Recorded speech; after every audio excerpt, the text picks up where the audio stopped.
بسم اللہ الرحمن الرحیم۔ جب اقرار نامہ ثالثی لکھا جاتا ہے اس کے بعد ثالث فیصلہ ثالثی کرتا ہے اور ثالثی فیصلے کو رول آف کورٹ بنانے کے لیے عدالت میں جمع کرواتا ہے، تو عدالت پارٹیز کو نوٹس کرتی ہے کہ اگر اعتراض ہے تو اعتراض کے لیے آ جائیں۔ اب معاملہ آ جاتا ہے سیکشن 33 آربیٹریشن ایکٹ 1940 کے تحت ایک اقرار نامہ ثالثی یا ثالثی فیصلے کو چیلنج کرنا۔ کوئی بھی فریق، ثالثی ایگریمنٹ کا کوئی فریق یا اس کا کوئی جانشین اقرار نامہ ثالثی یا اس کی بنیاد پر دیا جانے والا ثالثی فیصلے کے وجود کو چیلنج کرنا چاہتا ہے، دین وہ عدالت میں اس بارے میں ایک اپلیکیشن دے گا اور عدالت انڈر سیکشن 33 اس اقرار نامہ ثالثی یا فیصلہ ثالثی کو چیلنج کرنے کی درخواست کے اوپر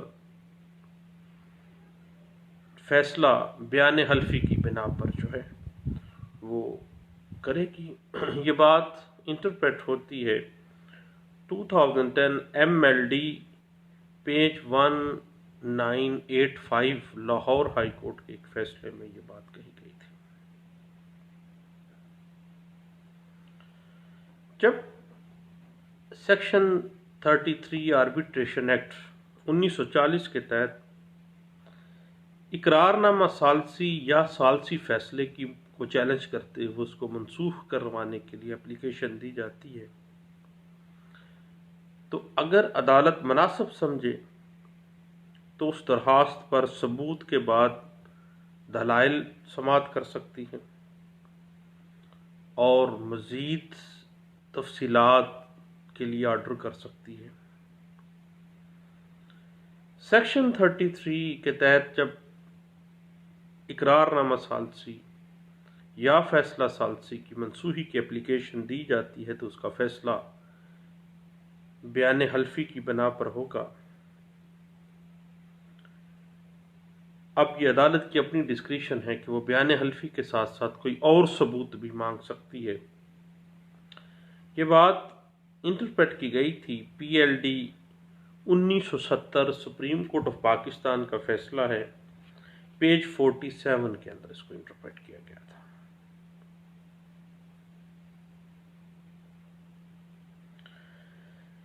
اب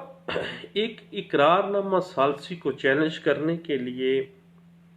اگر ہم یہ کہیں کہ سیکشن 32 کا جو پہلا پارٹ ہے اس کی روشنی میں دعویٰ دائر کیا جائے گا، تو ایسے میں سیکشن 33 فرسٹ پارٹ کی روشنی میں دعویٰ دائر نہیں کیا جا سکتا،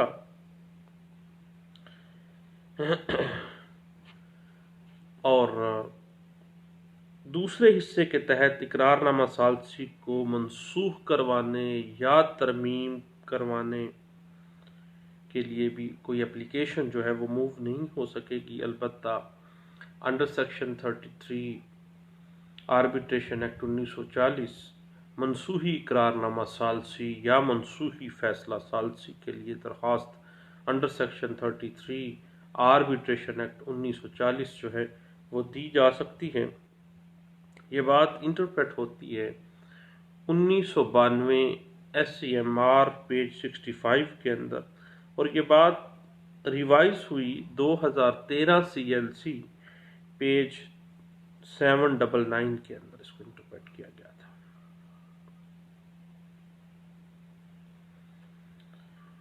جب ایک ثالث نے فیصلہ ثالثی ان ریٹن فارم لکھ دیا ہے، اب ثالث اگر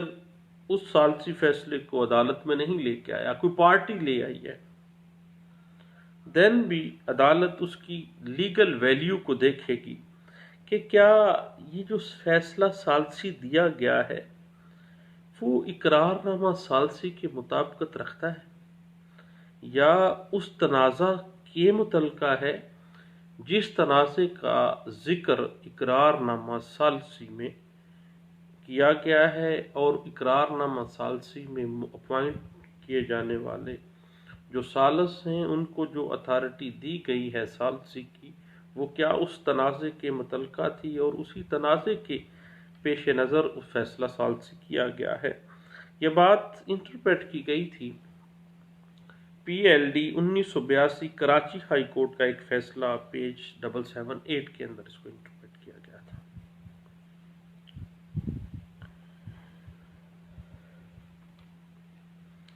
اب ذہن میں رکھیے گا کہ سیکشن 30 آربیٹریشن ایکٹ 1940 کے تحت فیصلہ ثالثی کی منسوخی جو ہے وہ کی جاتی ہے اور فیصلہ ثالثی کو چیلنج کیا جاتا ہے سیکشن 30 آربیٹریشن ایکٹ 1940 کے تحت، لیکن سیکشن 33 آربیٹریشن ایکٹ 1940 کے تحت اقرار نامہ ثالثی اور فیصلہ ثالثی کی لیگل ویلیو دیکھی جاتی ہے کہ اس کی لیگل حیثیت کیا ہے۔ اگر اس کی لیگل ویلیو ہے دین پروسیس چلے گا، اگر لیگل ویلیو 0/0 ہے، کوئی اس کی لیگل ویلیو نہیں ہے اقرار نامہ ثالثی کی اور اس کی بنا پر ہونے والے فیصلے کی قانونی حیثیت نہیں ہے، تو ایسی صورت میں جو اقرار نامہ ثالثی بھی منسوخ کیا جاتا ہے اور فیصلہ ثالثی بھی اس بنا پر کہ اس کی کوئی لیگل ویلیو نہیں ہے، قانونی حیثیت کی بنا پر اس کو منسوخ کروایا جا سکتا ہے۔ یہ بات انٹرپریٹ ہوئی all India reports 1958 Calcutta high court کا فیصلہ ہے، پیج 321 کے اندر اس کو انٹرپریٹ کیا گیا تھا۔ اگر کوئی تنازع اور کاز آف ایکشن اس تنازع کے اوپر ٹائم بار ہو جائے، اب ٹائم بار تنازع ہے، ٹائم بار ہو گیا ہے، اب اس کے اوپر اقرار نامہ ثالثی بھی لکھا گیا اور اس اقرار نامہ ثالثی کے اوپر فیصلہ ثالثی کیا گیا ہے، تو اس کی لیگل ویلیو چونکہ لمیٹیشن ایکٹ حرکت میں آ جاتا ہے، اب اس زائد المیعاد جو کاز آف ایکشن ہے اس کی بنا پر جو فیصلہ ثالثی ہے اس کی لیگل ویلیو جو ہے وہ خطرے میں چلی جاتی ہے، اس بنا پہ اس کو منسوخ کیا جا سکتا ہے چیلنج کرتے ہوئے۔ یہ بات انٹرپریٹ ہوتی ہے 1992 S C M R page 65 کے اندر۔ اب جب اقرار نامہ ثالثی لکھا جائے گا تو باقاعدہ طور پر اسٹیمپ پیپر کا استعمال کیا جاتا ہے۔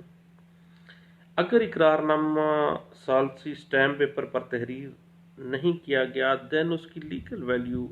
جو ہے وہ انڈر آبزرویشن آ جائے گی، اور لیگل ویلیو کی بنا پر اس کی منسوخی کے لیے انڈر سیکشن 33 آربیٹریشن ایکٹ 1940 جو ہے اپلیکیشن موو کی جا سکتی ہے، اور اس کو سپورٹ کرتی ہے ایک authority P L D 1971 Lahore high court کا فیصلہ، اور پیج 522 کے اندر اس کو انٹرپریٹ کیا گیا ہے۔ اب بعض جگہ پہ ٹیکنیکل ایک غلطی کی جاتی ہے، میرے جیسے نالائق وکیل کیا کرتے ہیں کہ اقرار نامہ ثالثی کی منسوخی کا دعویٰ جو ہے نا، منسوخی کا دعویٰ دائر کر دیا جاتا ہے۔ یہ ایک بہت بڑا لکونہ ہے، بڑے عرصے کے بعد پتہ چلتا ہے کہ دعویٰ اقرار نامہ ثالثی جو ہے وہ مینٹینیبل نہیں ہے۔ اب مینٹینیبلٹی کہاں پہ ہے؟ مینٹینیبلٹی جب ایک قانون اسپیشل لا آپ کو دے رہا ہے، اور special law always prevail the general law. اب اسپیشل لا کہتا ہے کہ انڈر سیکشن 33 آربیٹریشن ایکٹ 1940 آپ اس اقرار نامہ ثالثی کو چیلنج کریں گے اور پھر اس کو منسوخ کریں گے اس کی لیگل ویلیو کے اعتبار سے۔ اب یہ بات